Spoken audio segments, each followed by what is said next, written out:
Rebellious. Real అని నేను ఎందుకన్నానంటే మీ మనసులో ఏముందో చెప్తారు. బోలా శంకర్ తప్పు తప్పు అంటారు, కరెక్ట్ చేస్తే కరెక్ట్ అని చెప్పే వ్యక్తి మీరు అధ్యక్ష. ఇంకా రెస్పాన్సిబిలిటీ అంటే గత ప్రభుత్వం చేసే తప్పులు మీరు ముందలే గుర్తించి కేంద్రంలో కూడా పెద్ద ఎత్తున గత ప్రభుత్వం పైన మీరు పోరాడి ఆంధ్ర రాష్ట్రం ఇప్పటికీ చాలా అప్పుల్లో కూరుకుపోయింది. ఇంకా మీరు ఇట్లా అప్పులు ఇచ్చుకుంటా పోతే రాష్ట్రం చాలా ఇబ్బంది పడుతుందని ఆనాడు పోరాడిన వ్యక్తి మీరు అధ్యక్ష. అంతేకాకుండా మీరు చూస్తే ఉండి ఎమ్మెల్యే అంటే శాసనసభ్యుడైన దగ్గర నుంచి నేను చూస్తున్నాను అధ్యక్ష. సొంత నిధులతో కానివ్వండి, సిఎస్ఆర్ నిధులు తీసుకొచ్చి పార్కులు అభివృద్ధి చేస్తాం కానివ్వండి, ప్రభుత్వ పాఠశాలలు రిపేర్ చేసడానికి కొంచెం ప్రభుత్వం నుంచి 1 నెల 2 నెలలు ఆలస్యం అవుతే మీరే నిధులు సమకూర్చి పాఠశాలలను కూడా అభివృద్ధి చేస్తున్న నిజంగానే చాలా చాలా గర్వకారం అధ్యక్ష. అలాంటి యువ శాసనసభ్యులకు ఒక ఆదర్శంగా మీరు ఉన్నారని సభాముఖంగా మీకు తెలుపుకుంటున్నాను అధ్యక్ష. ఇంకా రెబిలియస్కి వచ్చేగల్లా ఎంత చెప్పినా చాలా తక్కువేమో. ఎందుకంటే అధ్యక్ష రచ్చబండ దగ్గర నుంచి మొదలైంది మీ రెబిలియస్ నేచర్. నిర్మోహమాటంగా గత ప్రభుత్వం చేసిన తప్పులు తేల్చి ఆనాడు మీరు చెప్పారు. అది పట్టుకుని మీ పైన కేసు బనాయించి అర్ధరాత్రి మిమ్మల్ని అమరావతి తీసుకొచ్చి ఆ రోజు ఏకంగా మీ పైన కస్టోడియల్ టార్చర్ ఎలా చేశారో ఆంధ్ర రాష్ట్ర ప్రజలే కాదు భారతదేశంలో ప్రతి భారతీయుడు చూశాడు అధ్యక్ష. అధ్యక్ష ఆ రోజు నేను ఇప్పుడు కూడా బాగా గుర్తు, టీవీలో స్క్రోలింగ్ వస్తే నేనైతే నమ్మలేదు. ఒక ఎంపీని కస్టోడియల్ టార్చర్ చేస్తారా అంటే చరిత్రలో ఎప్పుడు ఇది జరగదు, జరుగుతుందా, ఏదో వీళ్ళు తొందరపడి స్క్రోలింగ్స్ వేస్తున్నారేమో అని అనుకున్నా అధ్యక్ష. అలాంటిది ఆనాడు మీ ఫోటోలు వచ్చినాయి అధ్యక్ష. మాకు బాగా గుర్తు, వాట్సాప్లో ఒక రియల్ టైం మాకు స్ట్రాటజీ గ్రూప్లో అంటే ఆ ఫోటోలు వచ్చినాయి. మీకు కాల్ కొట్టినప్పుడు ఆ ఫోటోలు నేను చూసాను. నిజంగానే చాలా చాలా బాధ వేసింది. అంటే సొంత పార్టీకి చెందిన ఎంపీని ఇట్లా ట్రీట్ చేస్తారా, భిన్న అభిప్రాయాలు ఉంటే ఏకంగా కస్టోడియల్ టార్చర్ చేస్తారని నిజంగానే నాకు ఆశ్చర్యం కలిగింది. కానీ ఆ రోజు నుంచి నాకు అర్థమైంది ఒకటేనంటే కలిసికట్టుగా పోరాడాలి, ముందరికెళ్ళాలి, గత ప్రభుత్వాన్ని వదిలిపెట్టకూడదని ఆ రోజు నుంచే యుద్ధం మనం ప్రారంభించాం అధ్యక్ష. అంతేకాకుండా అధ్యక్ష చంద్రబాబు నాయుడు గారిని అరెస్ట్ చేసినప్పుడు నాకు మీరు అండగా నిలబడ్డారు. నేను ఢిల్లీలో న్యాయ పోరాటం చేస్తుంటే ప్రతిరోజు రాత్రి మీరు, గల్లా జయదేవ్ గారు, కనకమెడల రవీంద్ర గారు అందరం కూర్చుని మనందరం చర్చించేవాళ్ళం. మీటింగ్ అయిన తర్వాత కూడా మీకున్న అనుభవంతో కేసు ఎలా వెళ్తుంది, నేను ఎట్ట చేస్తే బాగుంటుందని మీరు కూడా అనేక సలహాలు ఇచ్చారు. ఆ సలహాలు కూడా ఆనాడు మేము తీసుకుంటాం కూడా జరిగింది అధ్యక్ష. ఒక మాటలో చెప్పాలంటే భయం అనేది ఆర్ఆర్ఆర్ గారు బయోడేటాలోనే లేదు అధ్యక్ష. ఎందుకు చెప్తున్నా అంటే అధ్యక్ష వాస్తవంగా ఇక్కడ కస్టోడియల్ టార్చర్ అనుభవించిన వాళ్ళు ఎవరు లేదు.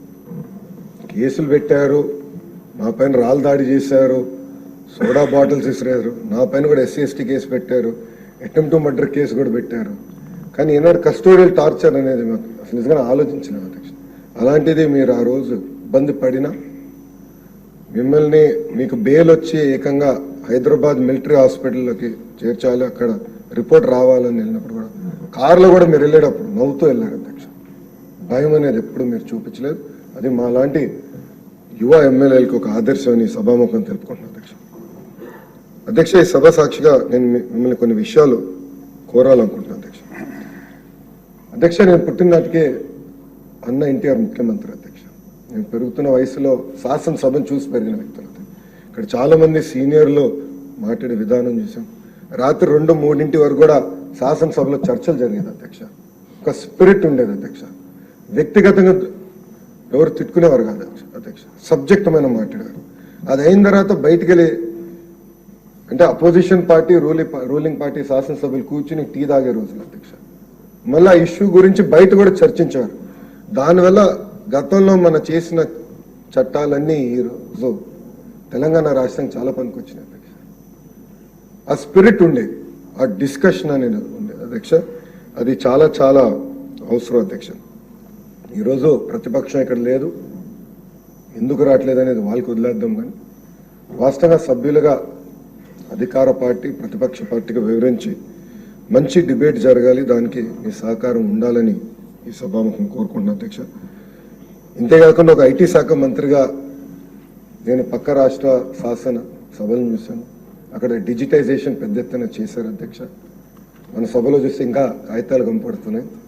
సో డిజిటైజేషన్ అయ్యన్న పాత్రుడు గారు మీ నాయకత్వంలో శాసనసభను మొత్తం డిజిటైజ్ చేయాలని నేను కోరుతున్నాను అధ్యక్ష. అంతేకాకుండా మీరు పార్లమెంట్ సభ్యులుగా చేశారు. పార్లమెంట్ ప్రాక్టీసెస్ దగ్గర నుంచి నేర్చుకున్నాక ఏమైనా ఉంటే ఇక్కడ ఉన్న ఫస్ట్ టైం ఎమ్మెల్యేస్ చాలామంది మేము ఉన్నాం, నేర్చుకున్నాక సిద్ధంగా ఉన్నాం. ట్రైనింగ్ క్లాసులు ఏర్పాటు చేసి అంటే ప్రాక్టీసెస్ ఎలా ఉండాలి, క్వాలిటీ ఆఫ్ డిబేట్ ఎలా పెరగాలి, ఒక బిల్ ప్రవేశపెడితే అందరం ఆయిజో నేజ్ కాకుండా అవసరమైతే చర్చ జరగాలి, సవరణలు తీసుకొచ్చి ఆ సవరణల పైన కూడా ఓటింగ్ జరగాలని బలంగా నమ్మే వ్యక్తిని నేను అధ్యక్ష. దానికి మీ డైరెక్షన్ ఉంటుందని ఈ సభాముఖంగా కోరుకుంటూ, వాస్తవం మిమ్మల్ని అక్కడ మీరు ఈరోజు అక్కడ కూర్చుంటున్నారంటే మీ నోరు కట్టేశారన్న బాధ ఒకటి ఉంది అధ్యక్ష. కానీ విట్ ఉండాలి. పెద్దలు అందరు చాలా మంది మాట్లాడారు. ఆ విట్ నేచర్తోనే సభ జరగాల్సిన అవసరం ఉంది. విట్టిగా జరిగితే ఎన్ని గంటలైనా ఇక్కడ చర్చిస్తాం, ఎన్ని గంటలైనా మనం మాడడానికి అవకాశం ఉంటుంది. అది మీరు కోల్పోకూడదని ఈ సభాముఖంగా మిమ్మల్ని కోరుకుంటూ, మళ్ళీ అధ్యక్ష మిమ్మల్ని పిలిచే అవకాశం నాకు ఇచ్చిన చంద్రబాబు నాయుడు గారికి, పవన్ అన్నకి, బీజేపీ నాయకులకి నా హృదయపూర్వక ధన్యవాదాలు తెలుపుకుంటూ సెలవు తీసుకుంటాను.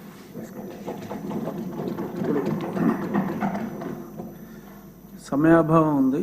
చాలామంది మాట్లాడాలని వ్యక్తపరిచినప్పటికీ ముఖ్యమంత్రి గారు మాట్లాడవలసింది ఉంది. ఈలోపు నేను కృతజ్ఞతలు తెలుపుకోవాలి కాబట్టి వారు మాట్లాడే ముందు ఒక్క 4-5 నిమిషాలు నేను సభకి నమస్కారం. ఈరోజు ఈ సభలో నేను ఇలా కూర్చోగలిగి మాట్లాడటానికి ముఖ్య కారకులైన గౌరవనీయులైన ముఖ్యమంత్రి వర్యులు నారా చంద్రబాబు నాయుడు గారికి, అలాగే జనసేనాని పవన్ కళ్యాణ్ గారికి, మా రాజుగారు కోప్పడతారు, మనస్ఫూర్తిగా మీరు చెప్పకపోయినా చెప్పేవాడిని, ప్రధాని నరేంద్ర మోడీ గారికి, భారతీయ జనతా పార్టీకి, అలాగే నాకెంతో సహకరించిన శాసనసభ్యులకు, ఎంత చేసినా మోడెస్ట్గా ఏవీ తెలియనట్టుండే ఇందాక చెప్పిన నా యువ నాయకుడు నారా లోకేష్ గారికి, అందరికీ నా హృదయపూర్వక నమస్కారాలు. శాసనసభ ప్రజాస్వామ్యంలో శాసనసభ అంటే డెమోక్రసీకి బ్యాక్ బోనే శాసనసభ. మరి గతంలో ఎందరో టంగుటూరి ప్రకాశం పంతులు గారు, వావిలాల గోపాలకృష్ణ గారు, తరిబెల్లి నాగిరెడ్డి గారు, పుచ్చలపల్లి సుందరయ్య గారు, ఎందరో నీలం సంజీవరెడ్డి గారు, టీవీజీ రాజు గారు, ఎందరో మహానుభావులు ఎన్నో చట్టాలు చేసిన సభ.